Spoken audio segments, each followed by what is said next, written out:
Well,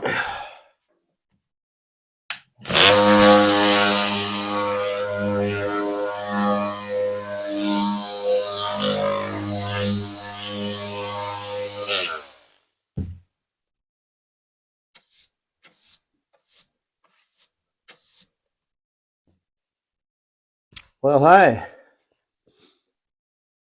Welcome back to the shop. Today I'm working on a little bit more complicated project. Not totally, but I don't have a CNC machine large enough to cut a diameter such as this, which will be a Lazy Susan. And so I don't have a battery operated router, so you guys who have used these things, your router, and you got your cord dangling around your head and around and around and around. So it takes a bit of time, but that's where this is heading. Now this particular board, I'll stand it up here, has gone through a number of processes already.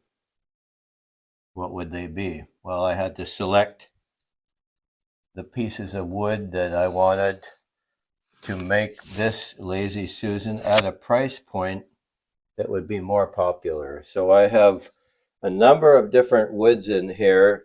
Yellow birch. I've got some wenge.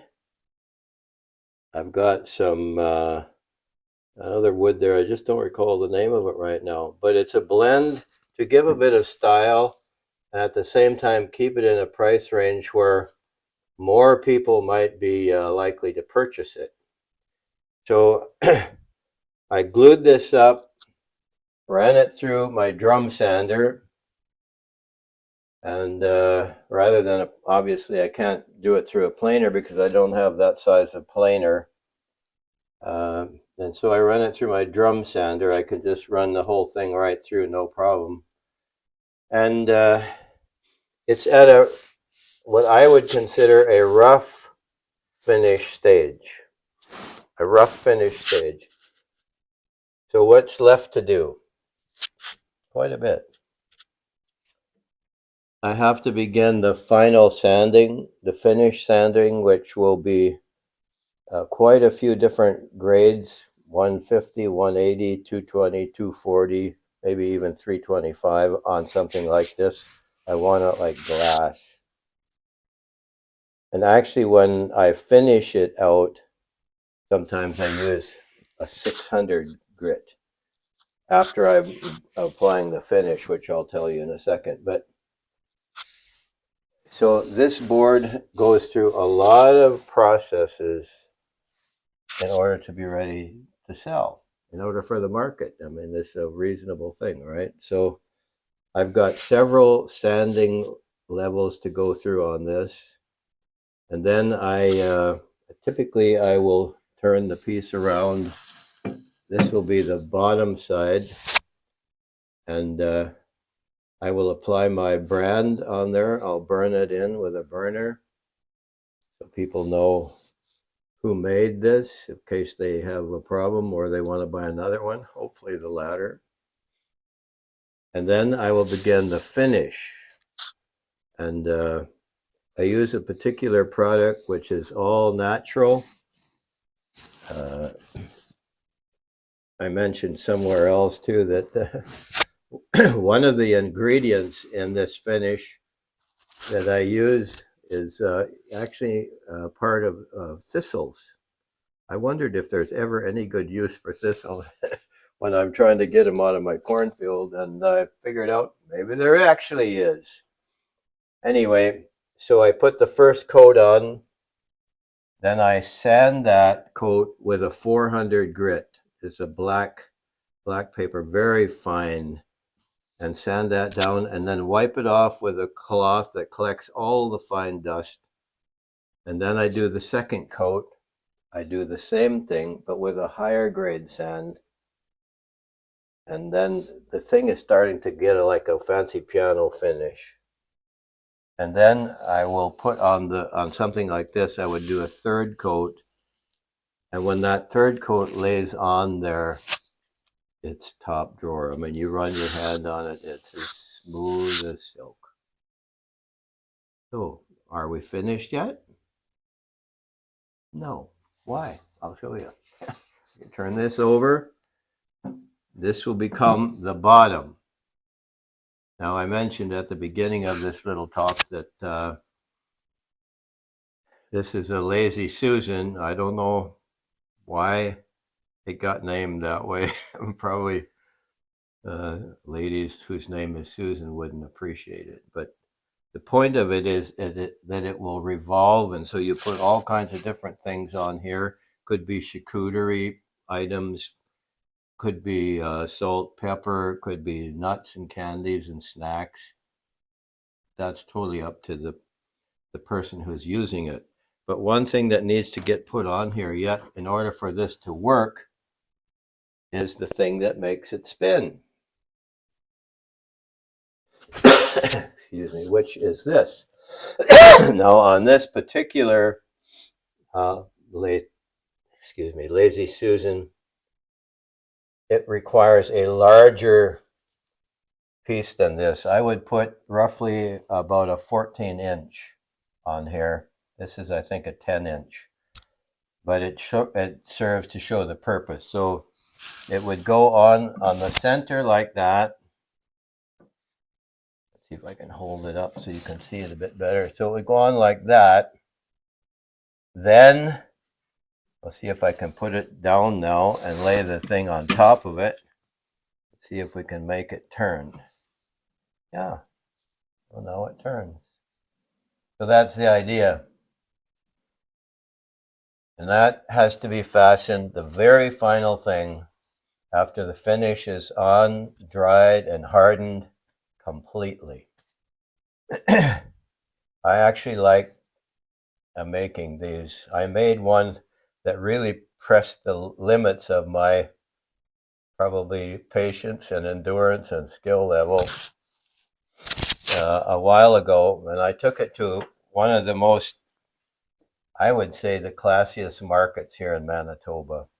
It's not easy to get in that market, and but the people that come have the money, they recognize quality, and they're prepared to spend the money on it. Well, I had one. It was this size, but it was in red oak and walnut with a divide. See if I can explain it to you. With a divide here that had a little gap with another piece of wood joining those two together, and then just coming out on a little tip on each end. It looked super sharp. So I took that one to the market and had it on the tables with our other boards, and this lady came by. She looked at it and she said, "I want that." I said, "Well, buy it." She says, "Oh, but I don't want to have to walk around the whole market all day carrying that. It's probably heavy." I said, "No. Just leave it here. When you're done, come back and pick it up." Seemed like that was all she needed to hear, and she said, "I'll take it." It was $300. For any items that I make, $300 is like way out on the outside limit, and surprised me actually. She didn't even bat an eye. So I want to make more of these. I have the packaging in my shed, the boxes that are made specifically a little heavier gauge cardboard, things like that for shipping. This size and one size up bigger than this in terms of diameter. So we'll see how that goes, but I just wanted to show you what I'm involved in this to do this. Now I have imported some subtle points in this little presentation here, and in another video I might refer to this video, so make the connection, okay? Anyway, I like coming out here. Over the years, I have made hundreds and hundreds and hundreds of cutting boards, all the way from $29 or $39 up to $300.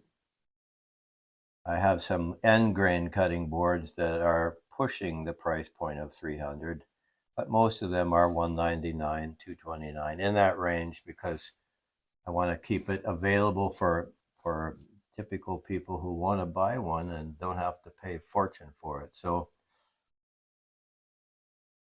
that's my little trip with you today in the shop, and I appreciate all you guys going on my other videos from the shop and clicking on there and watching that. I have another one that I want to do. Can't tell you when.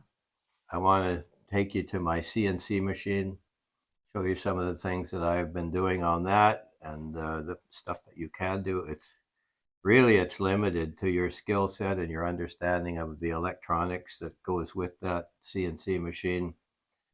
But I made some things at one market, just as one last point, at one of those same market locations.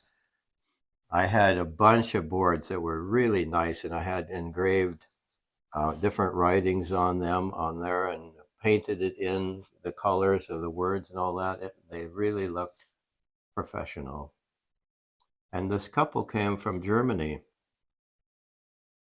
and the gentleman couldn't speak English, but the wife could manage at least. And so they picked up 3 of the boards that I had writings in that I had done on my CNC, to take them back to Germany as souvenirs of coming to Manitoba. How about that?